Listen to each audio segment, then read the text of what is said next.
कहा कि ये वर्दी पहन लेने मात्र से कोई धर्मनिष्ठ तत्वनिष्ठ हो जाता है क्या? अब हो जाता है कि नहीं हो जाता है? क्योंकि जिस वर्दी में बड़े बड़े धर्मनिष्ठ तत्वनिष्ठ होते हैं उस वर्दी का दुरुपयोग करने वाले भी हो जाते हैं। रावण को जब सीता के हरण करने की इच्छा हुई तो उसने निश्चय किया कि यदि मैं अपने देश में जाऊंगा तो सीता के चारों तरफ जो लकीर खींची गई है लक्ष्मण के द्वारा रेखा, उस रेखे से सीता बाहर नहीं आएगी, और यदि मैं उस रेखा के अंदर गया तो मैं स्वयं भस्म हो जाऊंगा। बात सुन। अब उसने निश्चय किया कि सीता को बाहर निकालने का रास्ता क्या है? सीता बाहर कैसे आ सकती है? ब्राह्मण का वेश बना लो, ब्राह्मण तो था ही जन्म से, ब्राह्मण का वेश बनाकर चला जाऊं, कहा नहीं तब भी सीता बाहर नहीं आएगी। नहीं कहा तो फिर कहा केवल एक उपाय है कि यदि मैं यति का वेश बनाकर जाऊं, यति का, और उसके सामने भिक्षाम दे भवती कहकर के पुकारूं तो सीता छत्राणी है और छत्राणी के लिए कर्तव्य है किसी भी गृहस्थ के दरवाजे पर यदि कोई यति भिक्षुक आ जाए और उसने भिक्षाम दे की आवाज लगाई और यदि वह गृहस्थ उसके लिए भिक्षा प्रदान नहीं करता तो शास्त्र कहता है कि वह यति उसके सारे पुण्य को लेकर चला जाता है और उसका जीवन पुण्यहीन हो जाता है। यह शास्त्र की मर्यादा है और सीता मर्यादा पुरुषोत्तम की पत्नी है, वह स्वयं शास्त्रज्ञ है, इसलिए उसे शास्त्र का पता है कि यदि यदि दरवाजे पर आ गया और भिक्षांदेही का घोषणा की तो उसको इनकार नहीं कर सकती। उसके लिए यदि वो कहेगा कि यहां आकर भिक्षा दो तो सीता को जाना पड़ेगा। इसलिए तुलसीदास ने लिखा कि सून बीज 10 कंधर देखा, जब रावण वहां गया तो देखा कि सीता जो है वो सुन जानते हो, हाँ गोरिल्ला जिसे कहते हैं हमारे यहां, गोला सा उसको सुन भी कहते हैं। तो देखा कि एक चारों तरफ से रेखा खींची हुई है गोलाकार, और उस गोलेकार रेखा के बीच में सीता खड़ी है। सुन बीच 10 कंधर देखा तो आवा निकट जति के भेषा, तुरंत उसने योगी का वेश बनाया, महात्मा का वेश बनाया और महात्मा बनकर के सामने आ गया। जब भिक्षांदेही की आवाज लगाई तो सीता को बाहर निकलना के लिए मजबूर होना पड़ा, और जब सीता बाहर आ गई उस रेखा से और रावण ने जब अपशब्द कहना शुरू किया, अपशब्द क्या, सीता के सौंदर्य का वर्णन करना शुरू किया, तो सीता ने पूछा, कहा कह सीता तुम यति गोसाई। सीता ने कहा आप तो यति हैं, आप तो इंद्रियों के स्वामी हैं। गोसाई माने इंद्रियों का स्वामी, गो माने इंद्रियां। तो सीता ने प्रश्न किया कि कह सीता तुम यति गोसाई, आप तो यति हैं और यति का लक्षण क्या है कि वह इंद्रियों का स्वामी होता है। जो सन्यासियों को महात्माओं को स्वामी जी कहते हैं ना, तो किसका स्वामी है? वो दुनिया का स्वामी नहीं है, वो अपने इंद्रियों का स्वामी है, अपने मन का स्वामी है, अपने शरीर का स्वामी है। और शरीर इंद्रियां मन के ऊपर स्वामित्व प्राप्त करने के पश्चात ही तो महात्मा बना है, इसलिए उसे स्वामी जी कहते हैं लोग। स्वामी शब्द का यह अभिप्राय होता है। तो सीता पूछती है कि कह सीता तुम यति गोसाई, लेकिन बोलो वचन दुष्ट की नाई। तुम तो यति हो, गोसाई हो, लेकिन जो वचन कह रहे हो, वचन क्या कह रहा था रावण? सीता के सौंदर्य का बखान कर रहा था। तो कहा कि बोलो वचन दुष्ट की नाई। का दुष्ट क्यों कहा उसे? कोई अपशब्द उसने नहीं कहा था, सीता के सौंदर्य का बखान कर रहा था।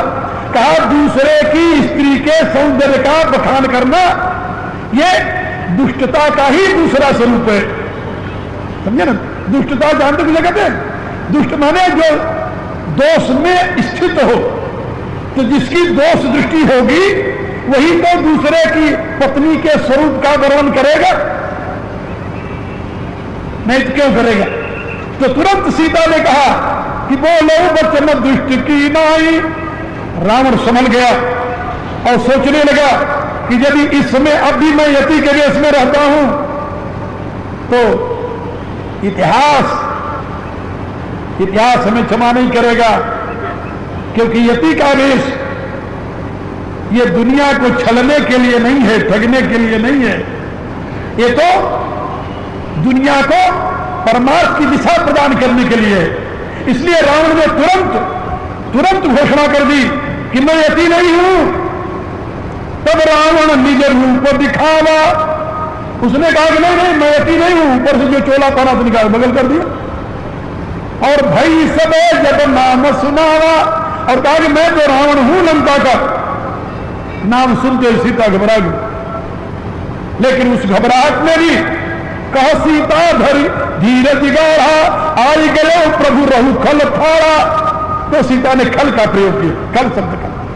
अरे खल खड़ा रहा, मेरे प्रभु अभी आई रहे, मेरे कहने का हिस्सा।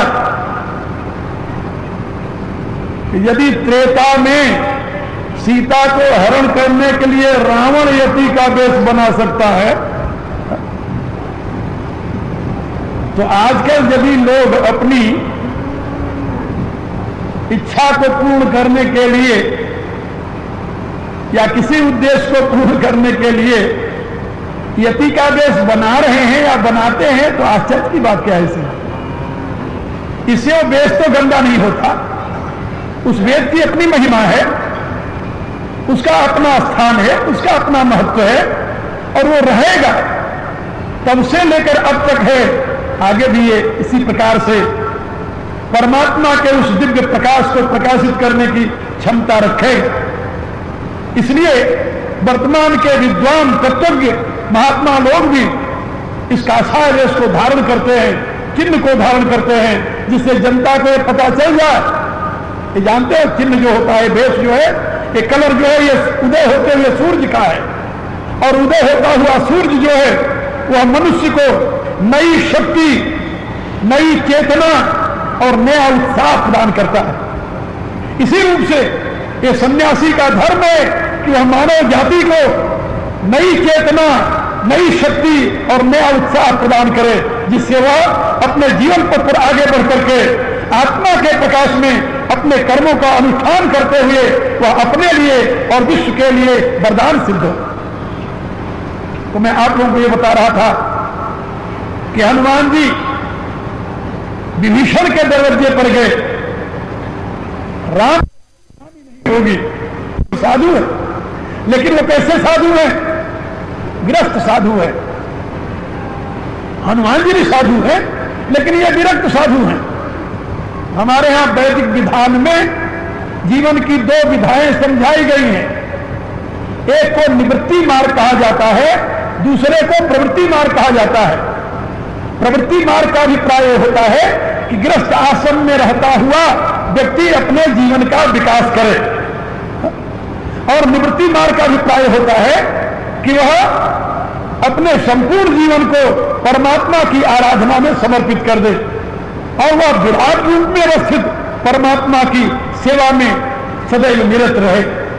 हनुमान जी निवृत्ति मार्ग के आचार्य हैं, और विभीषण प्रवृत्ति मार्ग की भक्तों का आचार्य है। हमारे यहां जहां भक्ति के आचार्यों की बात कही गई है, वहां पर हनुमान, विभीषण, ये दोनों भक्ति मार्ग के आचार्य माने गए हैं। हनुमान जी ने निश्चय किया कि मैं इससे पहचान करके मित्रता करूंगा, ये साधु है, इससे कार्य की हानि नहीं हो सकती। तो विभीषण साधु है। साधु वृत्ति का कल एक उदाहरण मैंने दिया था कि ते ही मांगे भगवंत पद कमल अमल अनुराग। विभीषण जन्म से ही परमात्मा के चरणों में अनुराग रखने वाले हैं। ये भौतिकवादी नहीं है, ये अध्यात्मवादी जीवन जीने वाले हैं। रावण की तरह इनकी शरीर में आसक्ति नहीं है कि हम काहू के मरे न मारे, हम अमर हो जाएं, हम इसी शरीर में हमेशा के लिए बने रहें, ऐसी उनकी कामना नहीं है। उन्होंने क्या मांगा? यही मांगे भगवंत पद कमल अमल अनुराग। तो जो परमात्मा में आस्था रखने वाला है वो अध्यात्मवादी है, वो धर्मात्मा है, और जो शरीर में आस्था रखने वाला है वह भौतिकवादी है, वह कामात्मा है, धर्मात्मा नहीं। उसकी संज्ञा क्या है? कामात्मा। गीता के 16वें अध्याय में भगवान ने इस बात को बड़े जोरदार शब्दों में वर्णन किया है, और दूसरे अध्याय में भी उन्होंने कहा है, कामात्मा न स्वर्ग परा जन्म कर्म फल प्रदान क्रिया विशेष बहुलाम भोग ऐश्वर्य गति प्रति। मेरे कहने का सकता है कि महात्मा विभीषण धर्मात्मा साधु, भगवान ने गीता के 9वें अध्याय में कहा, अपिचेत सुदुराचारो भजते माम नन्य भाग साधु एवं समन्तव्य सम्यक। और वह साधु क्षिप्रम भवति धर्मात्मा सस्वम शांति निगच्छति।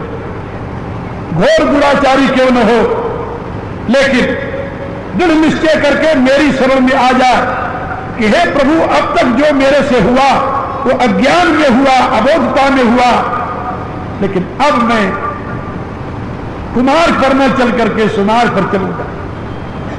ऐसा दृढ़ निश्चय करके स्वयं को प्रभु के चरणों में समर्पित कर दे। भगवान कहते हैं अब उसे तुम साधु स्वीकार कर लो।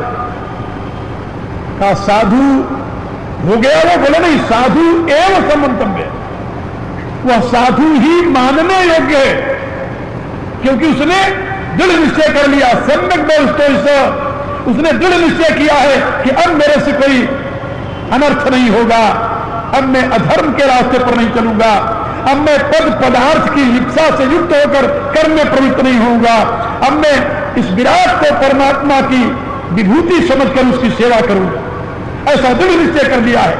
इसलिए साधु है समन्तव्य सम्यक व्यवस्था, और विभीषण साधु। इसलिए हनुमान जी ने निश्चय किया कि इनसे पहचान करूंगा, साधु ते हो इन कार्य जहानी।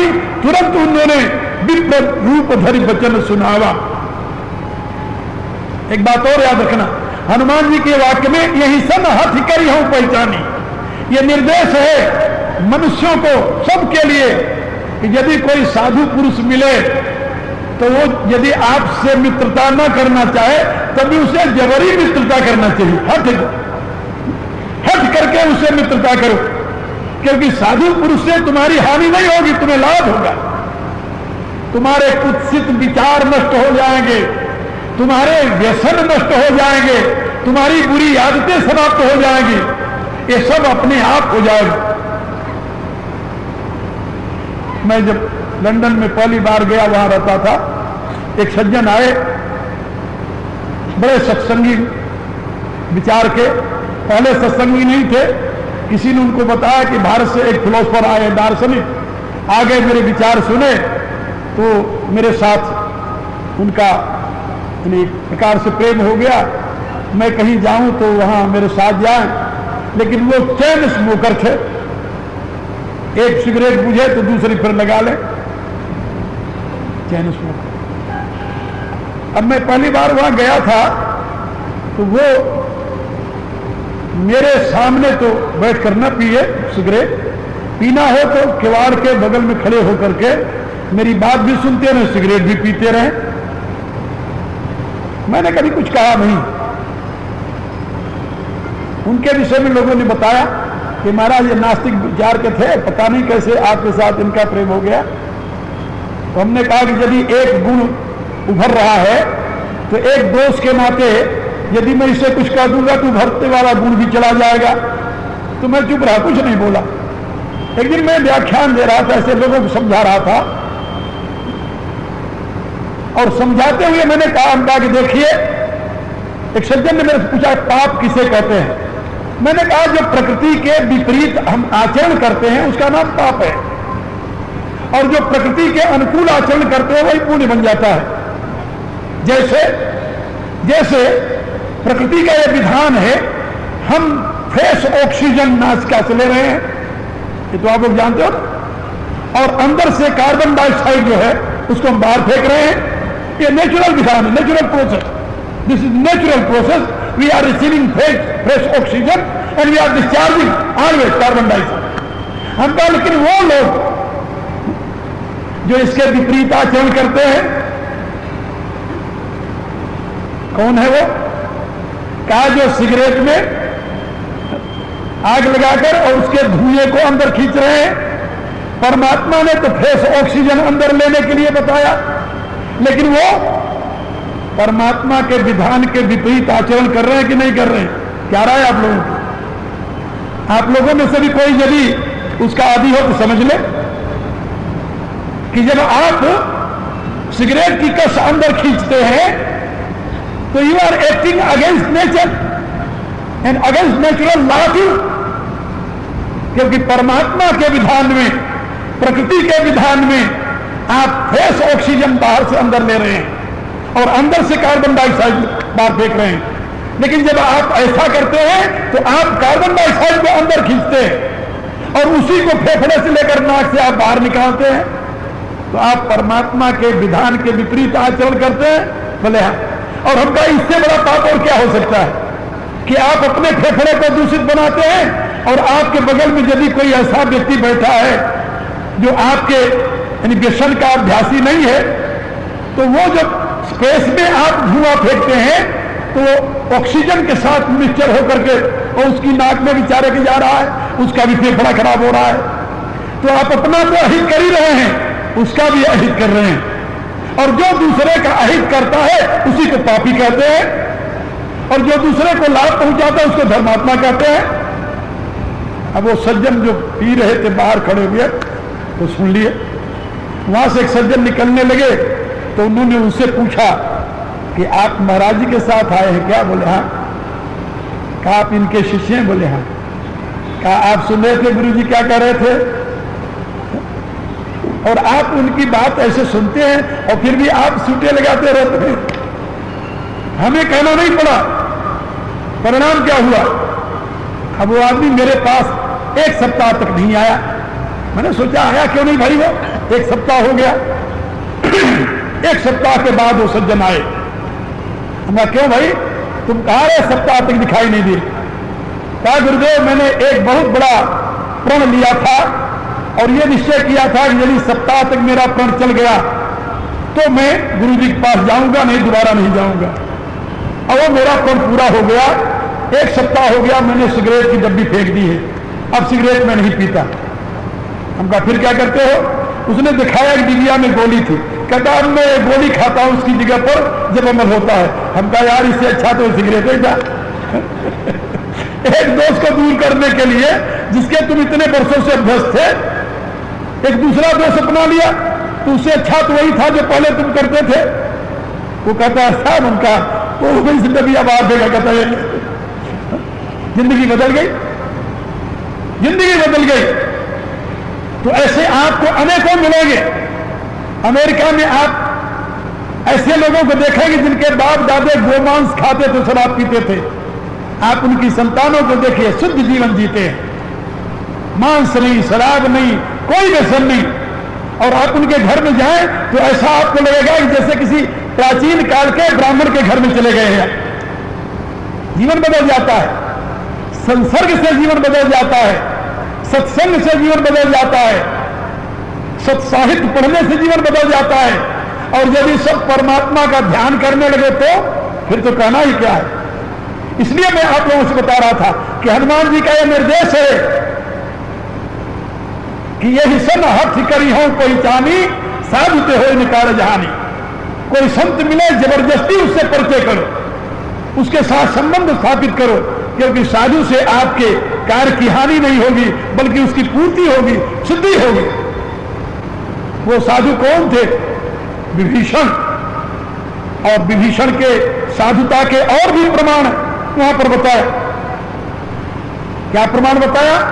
जिस समय हनुमान जी ने विप्र रूप धरि वचन सुनावा, ब्राह्मण का वेश धारण किया और उन्होंने आशीर्वाद के शब्द बोले, तुरंत विभीषण जी उठ करके बाहर आ गए। सुनत विभीषण उठता है आवा, और आगे आकर क्या कहते हैं? हनुमान जी को देखते ही प्रणाम किया। कोई विद्वान मिले आपको, कोई सज्जन मिले आपको, या आपके दरवाजे पर अतिथि आ जाए तो पहले उसे प्रणाम करो, नमस्कार करो, उसका आप स्वागत करो, और स्वागत करने के बाद फिर आप उससे पूछिए कि आपने बड़ी कृपा की, आप है कौन? इसी प्रकार से जब विभीषण जी बाहर आते हैं तो हनुमान जी से पहला प्रश्न करते हैं कि तुम हरिदास मोह को, आप भगवान के भक्तों में से तो कोई नहीं है, आपको कैसा अनुभव हुआ, कैसे आप ऐसा कह सकते हैं? काम मोरे हृदय प्रीति अति होई, मेरे हृदय में आपके प्रति प्रेम उमड़ रहा है। तुलसीदास ने लिखा अपनी रामायण में, किष्किंधा कांड में, भगवान राम लक्ष्मण को समझाते हुए कहते हैं, लक्ष्मण देखौ मोर गण नाचत बारिज देखी, कहा तुम देखो उठती हुई घटा को देख करके, बादलों को देख करके मोर नाच रहे हैं। कैसे नाच रहे हैं? कहा गृही बिरज रत हर्ष जिम विष्णु भगत कहूं देख, जैसे गृहस्थी में रहने वाला भक्त किसी संत को देख करके पसंद हो जाता है, ये भी गृहस्थी के रहने वाले भक्त के लक्षण, कि जब आपके दरवाजे पर कोई संत आवे तो आप उसे देख करके हर्षित हो जाइए, प्रसन्न हो जाइए और फिर उसका आतिथ्य सत्कार कीजिए। विभीषण जी तुरंत हनुमान जी से प्रार्थना करते हुए कहते हैं कि आपको देखकर मेरे हृदय में प्रेम उमड़ रहा है, इसलिए मैं समझता हूं आप कोई भगवान के भक्तों में है। लेकिन फिर कहते हैं नहीं नहीं, कहीं ऐसा तो नहीं है कि तुम राम दीन अनुरागी आयु करन मोहि बड़ भागी, कहीं आप दीनों पर अनुराग करने वाले साक्षात श्री राम तो नहीं है? हनुमान जी कहते ना ना ना, अरे भाई मुझ सेवक को राम न कहो, तब हनुमंत कही सब राम कथा निज नाम। तो हनुमान जी ने अपना परिचय दे दिया। मेरे कहने का अभिप्राय कि विभीषण स्वभाव से साधु हैं, जन्मजात साधु हैं, गृहस्थ में रहते हुए भी संत हैं। एक बात और मैं आप लोगों को बताऊंगा कि गृहस्थ में रहते हुए संत, कुछ लोग ऐसा प्रश्न करते हैं कि संत वृत्ति के लोग क्या अपने परिवार से, अपने भाई से, अपने राष्ट्र से, अपने समाज से गद्दारी भी करते हैं क्या? क्यों भाई? क्या विभीषण ने अपने देश के साथ गद्दारी नहीं की? अपने परिवार समाज के साथ गद्दारी नहीं की? जाकर शत्रु से मिल गए और सारा भेद बता दिया। आज भी कहावत प्रचलित है, घर का भेदी लंका ढाए, आप लोग जानते हो? तो क्या सही में विभीषण के ऊपर ये सब लांछन नहीं आते क्या? आप लोग क्या राय? मेरे से यदि पूछिए तो मैं कहूंगा कि नहीं। क्यों नहीं? क्या क्यों नहीं का उत्तर तो आज नहीं दिया जा सकता। 9 बज गए ना, अब मैं क्या करूं? 9 बज गए तो या तो आप लोग अपनी अपनी घड़ी पीछे कर लो।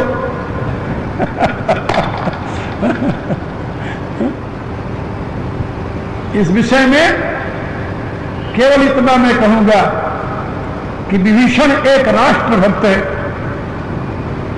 परिवार भक्त है, समाज भक्त है, क्योंकि भक्त कभी गद्दार नहीं होता और गद्दार कभी भक्त नहीं हो सकता। याद रखो, साधु कभी गद्दार नहीं होता, गद्दार कभी साधु नहीं होता। विभीषण साधु है और वो गद्दार नहीं हो सकते। हां, इतना अवश्य है कि अन्यायी के अन्याय का समर्थन करना ये साधुता नहीं है, ये असाधुता है। चाहे अन्यायी अपना पिता ही क्यों न हो, अपना भाई ही क्यों न हो, अपना पुत्र ही क्यों न हो, अन्यायी के अन्याय का समर्थन करना ये समाज के साथ, राष्ट्र के साथ धोखा है, गद्दारी है। और जो अन्यायी के अन्याय का समर्थन नहीं करता, उसका विरोध करता है, बल्कि अन्यायी को समझाने का प्रयत्न करता है, अन्यायी के जीवन से उस अन्याय को दूर करने का प्रयत्न करता है, वो कभी गद्दार नहीं हो सकता। और जो ये देखता है कि इस अन्यायी के नाते पूरे राष्ट्र का विध्वंस हो जाएगा, और यदि वो राष्ट्र रक्षा के लिए कोई मार्ग अपनाता है तो गद्दार नहीं होता। इसलिए याद रखो, विभीषण संत हैं, साधु हैं, वो लोभी नहीं। गद्दार तो लोभी होता है, कामी नहीं। गद्दार तो कामी होता है। वो पद और पदार्थ के भूखे होते तो जब ब्रह्मदेव उनके सामने आए तो उसे मांग लेते कि हमें स्वर्ग का राज मिल जाए, लेकिन ब्रह्मदेव से यह नहीं मांगा कि हमें स्वर्ग का राज मिले। क्या मांगा? यही मांगे, भगवंत पद कमल अमल अनुराग। उन्होंने अपनी तपस्या के फल के रूप में परमात्मा के चरणों में प्रेम मांगा है। इसलिए उनको गद्दार कहना ये तो अबुझ लोगों की भाषा हो सकती है। तो उनका यथार्थ स्वरूप क्या है? राम की शरण में आने का उनका यथार्थ उद्देश्य क्या है? रावण के समझाने के प्रति उनकी धारणा क्या है? क्या ये तो आपको कल बताई जाएगी। आपको रामया सर्वे भद्राणि पश्यन्तु मा कश्चित् दुःख भाग् भवेत्। ओम पूर्णमदः पूर्णमिदं पूर्णात् पूर्णमुदच्यते पूर्णस्य पूर्णमादाय पूर्णमेवावशिष्यते। ओम शांति शांति शांति। आप लोग कथा कहानियां बहुत सुनते रहते हैं, थोड़ा समय निकालकर विचार भी सुनना चाहिए। ये दार्शनिक विचार आपके जीवन के लिए प्रेरणा प्रदान करेंगे। सवेरे 7 से 9 और सायंकाल को भी 7 से 9।